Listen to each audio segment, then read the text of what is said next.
जय हिंद दोस्तों। काल चक्र की तीसरे नंबर की राशि जिसे कहा जाता है मिथुन राशि, यह द्विस्वभाव राशि भी होती है और वायु तत्व प्रधान राशि मानी जाती है। इसका स्वामी रहता है बुध।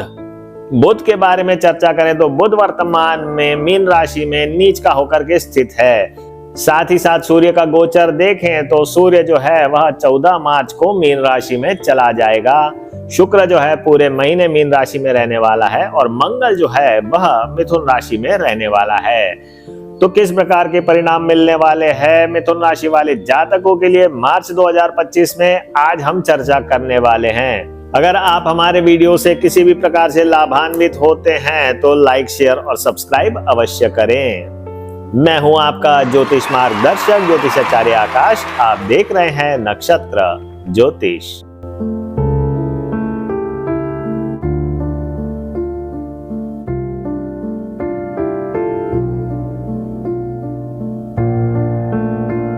बात करते हैं सौर मंडल के राजा, आत्मा के कारक, पिता के कारक सूर्य के बारे में। तो सूर्य जो है वह वर्तमान में कुंभ राशि में गोचर कर रहा है। मिथुन राशि से कुंभ राशि जो है वह भाग्य भाव में आती है, यानी कि नवम भाव में। और सूर्य जो है वह सिंह राशि का स्वामी है, यानी कि मिथुन राशि से तृतीय हो जाता है।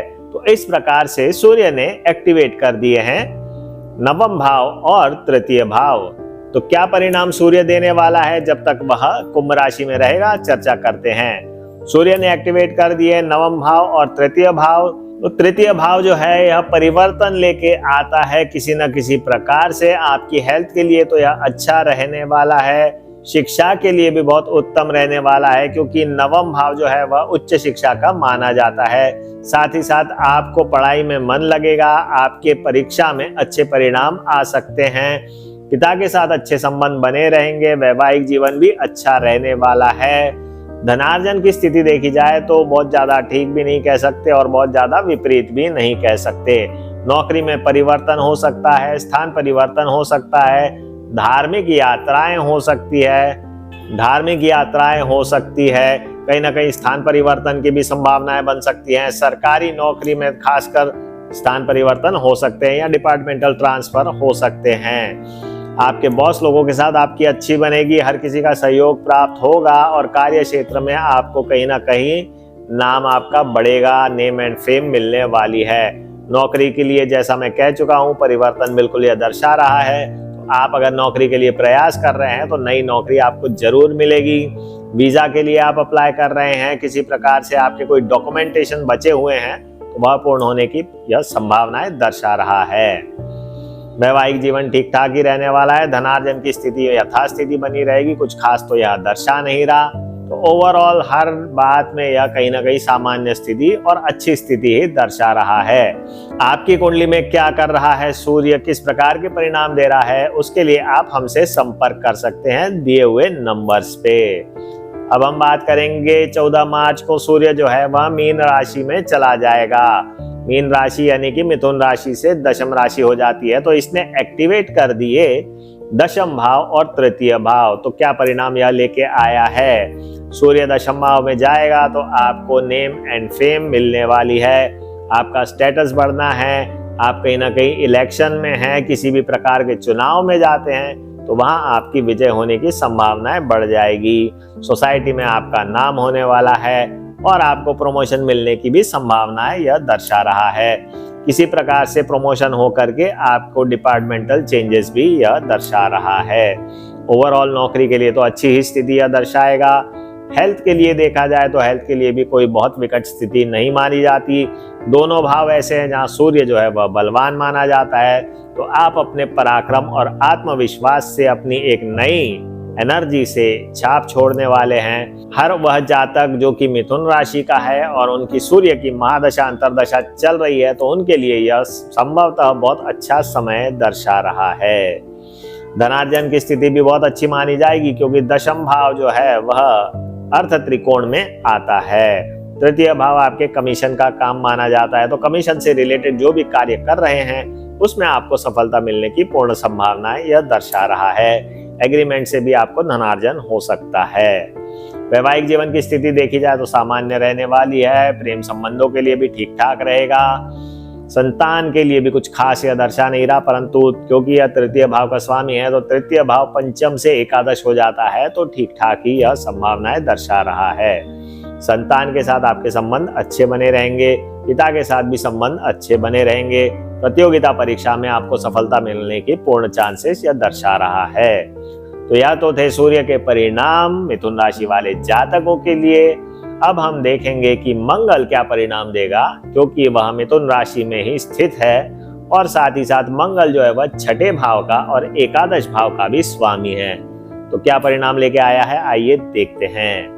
मंगल ने एक्टिवेट कर दिया फर्स्ट हाउस, सिक्स्थ हाउस और 11th हाउस। जी हाँ, यह 3 भाव एक्टिवेट हो गए हैं। तो मिथुन राशि वाले जातक जिनकी मंगल की महादशा अंतरदशा चल रही है, उनके लिए यह स्वर्णिम बिल्कुल समय चल रहा है। चाहे आपका शेयर मार्केट हो या कहीं धन आपका इन्वेस्ट किया हुआ हो, हर तरफ से धनागमन की स्थिति यह दर्शाएगा। 1611 आपके लिए मान सम्मान लेके आएगा। आपकी प्रतियोगिता परीक्षा में आप बिल्कुल सफल हो सकते हैं। शिक्षा के क्षेत्र में सफलता बिल्कुल मिलेगी और अन्य क्षेत्रों में भी अगर आप नेतागिरी करते हैं या आप एडमिनिस्ट्रेशन में हैं, आप सरकारी नौकरी में हैं और आपकी मंगल की महादशा अंतरदशा चल रही है, तो निश्चित रूप से आपका प्रमोशन होने वाला है। मंगल छोटे भाई का कारक भी रहता है, तो उसके साथ भी संबंध अच्छे बने रहेंगे। ओवरऑल देखा जाए तो मंगल हर तरीके से बहुत बढ़िया परिणाम दे रहा है। आप अगर जमीन में इन्वेस्ट करते हैं, बिल्डिंग में इन्वेस्ट करते हैं, शेयर मार्केट में इन्वेस्ट करते हैं, तो वहां भी आपको सफलता मिलने के पूर्ण चांसेस यह दर्शा रहा है।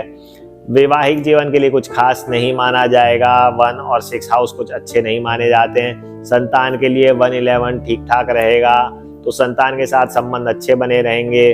पिता के साथ भी संबंध अच्छे बने रहेंगे। प्रेम संबंधों में कुछ खास यह रिजल्ट नहीं देने वाला। जैसा मैं कह चुका हूँ, शिक्षा के लिए और प्रतियोगिता परीक्षा और धनार्जन के लिए यह मंगल उत्तम परिणाम दे रहा है। स्वास्थ्य के लिए भी बहुत अच्छे परिणाम यह लेके आएगा। तो यह तो थे मंगल के परिणाम। अब हम चर्चा करेंगे कि बुध जो स्वयं राशि स्वामी है, किस प्रकार के परिणाम देगा मिथुन राशि वाले जातकों के लिए।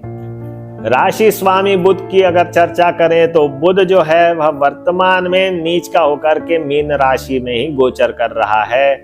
मीन राशि जो है वह मिथुन राशि से दशम भाव में आती है और मिथुन राशि के साथ साथ बुध जो है वह स्वामी हो जाता है कन्या राशि का। तो इस प्रकार से इसने एक्टिवेट कर दिए 10th हाउस, 1st हाउस और 4th हाउस।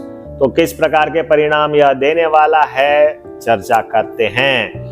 तो बुध ने एक्टिवेट कर दिए 10th हाउस, 4th हाउस और 1st हाउस। तो इसका मतलब यह है कि आपको प्रमोशन मिलने की संभावनाएं यह बढ़ा देगा, परंतु कहीं ना कहीं आपको प्रमोशन ऐसा मिलेगा जिसका आपको पूर्णतः लाभ नहीं मिल पाएगा, क्योंकि बुध जो ग्रह है वह मीन राशि में नीच का हो जाता है। तो बहुत सारे पॉजिटिव रिजल्ट्स वह नहीं दे सकता, परंतु कहीं ना कहीं अगर वो प्रमोशन देगा भी तो ऐसी जगह देगा जहां आपको अच्छा नहीं लगेगा या वह प्रमोशन आपको रास नहीं आएगा या आने वाले कुछ समय आप परेशान रहेंगे। ओवरऑल देखा जाए तो 10, 4 और 1st हाउस एक्टिवेट हो गए हैं, तो आपको सांसारिक सुख पूरा मिलेगा।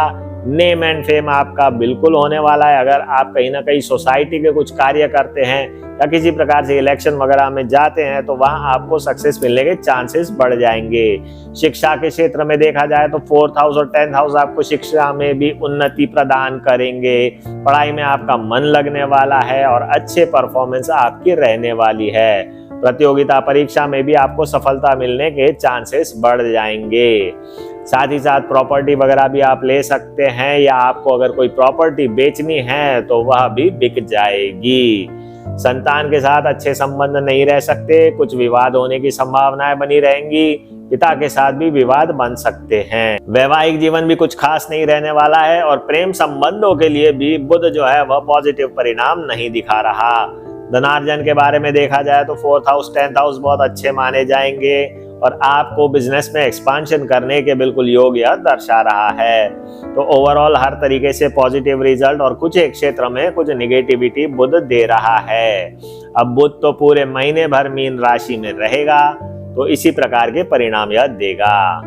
अब बुध को अगर आपको ठीक करना है और कहीं ऐसी स्थिति अगर आपकी कुंडली में है जहां आप पन्ना रत्न नहीं धारण कर सकते हैं तो पेरिडोट रत्न बिल्कुल आप धारण करें, उसके बहुत अच्छे रिजल्ट्स मिलते हैं। और अगर आपको पेरिडोट के बारे में जानकारी चाहिए तो लिंक दिया हुआ है इस वीडियो पे, आप देख सकते हैं पेरिडोट की पूरी जानकारी।